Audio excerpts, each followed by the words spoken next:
What if the U.S. couldn't make the weapons or technology it needs to defend itself? Jared Moskowitz warns we're dangerously dependent on China for critical materials, and the truth will shock you. Thank you. Let me now recognize Representative from Florida, Moskowitz, since he was here first, with all due respect. Thank you, Madam Chairwoman. Senator, good to see you again. Good to see you. So, some really good questions on this. I want to spend my 5 minutes with trying to break this down for the American people. Because being the emergency management director during COVID in Florida, I saw how the lack of manufacturing in this country, the reliance on China, was a major detriment in a pandemic. I can't imagine, God forbid, we got into a war in the near future. The surprise that the American people would have of the things that we, A, don't make here anymore, or B, rely on other folks to supply us, supplies that could be cut off. How do we educate the American people? Like, I gotta be honest, when I started learning about antimony, I was like, is that adamantium and Wolverine? Like, I had no idea what it was. And then I realized, oh, this is a real problem. China has us, and they know it. And you know, so what I want to spend some time with you guys is, how do we tell the American people, like, this is kind of wrapped up in the tariff issue with China. China is controlling exports, threatening to control exports, and our U.S. military literally relies on this stuff for some of the most critical weapons that we make. And so China has such a huge advantage. And I want to talk about the stockpile, because that was another lesson we learned during COVID, right? We went to the cupboard and the cupboards were bare, right? That was what we heard. But it was true. It was true. The National Strategic Stockpile was empty. Now, they put $2 billion to build a stockpile, but that's not going to be enough. So I kind of want to open it up. How do we educate the American people on the national security risk and why this is so important? Senator, I'll give you the first bite of that. Well, thank you so much. And you know, I would just take off of that. If history, knowing our history, if you want to read one book that tells you how we became the superpower of the world, how we won World War II, how we were able to be the armament of the world, we supplied the arms that were needed around the world, we outproduced everybody.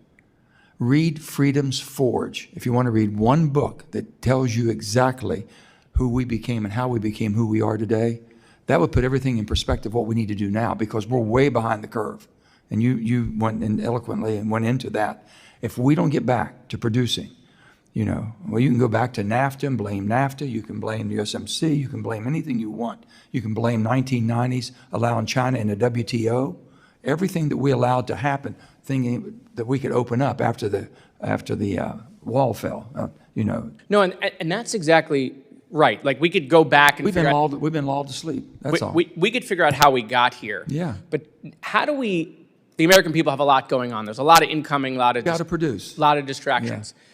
In the rare earth space, especially in antimony, which I want to focus on, how do we cut through to the American people to make them understand what a dangerous situation, quite frankly, we find ourselves in this rare earth space? I supported when the president wanted to sign a deal with Ukraine on rare earth minerals. Most Americans were probably thinking to themselves, why are we even talking? Why is that part of the equation, right?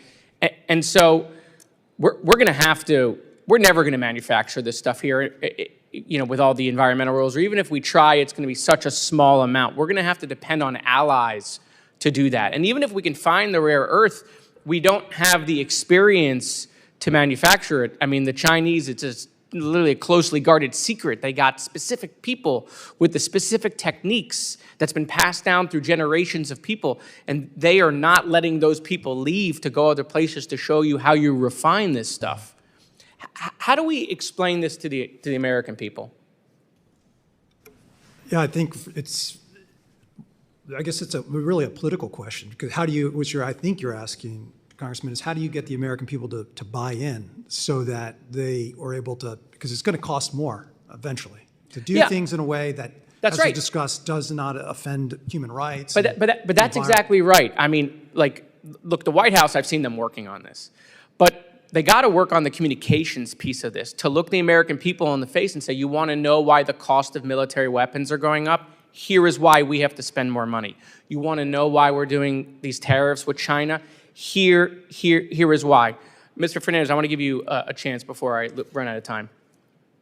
Look, I think we need a little bit of humility.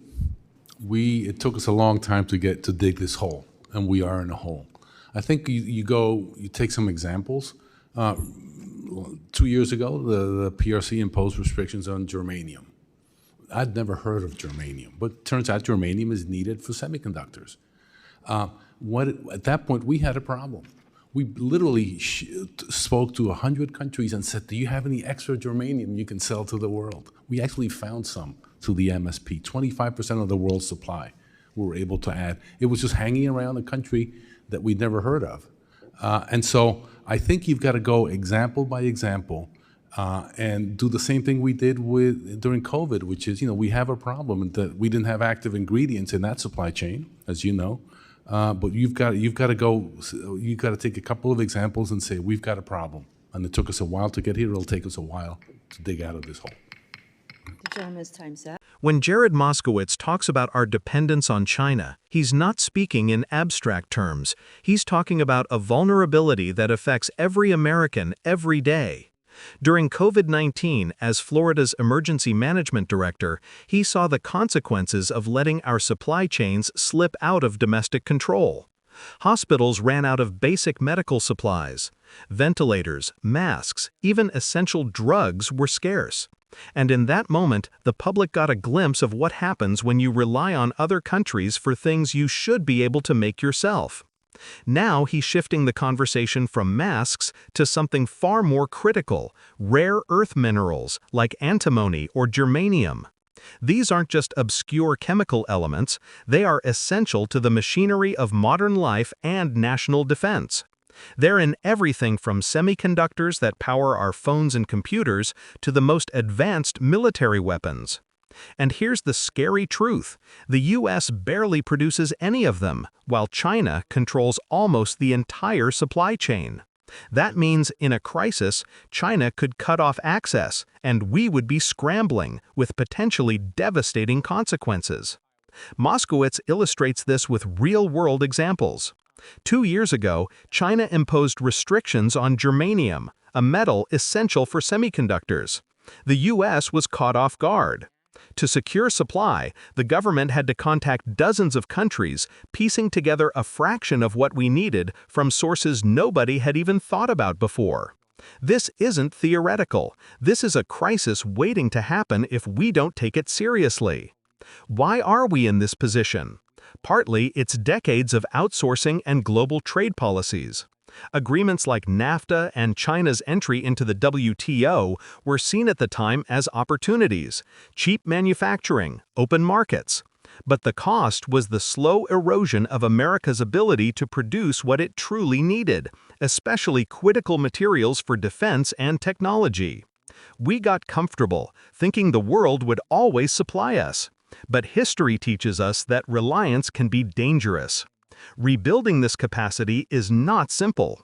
Refining rare earth minerals is highly technical, environmentally challenging, and requires generations of specialized knowledge that China has cultivated carefully and jealously.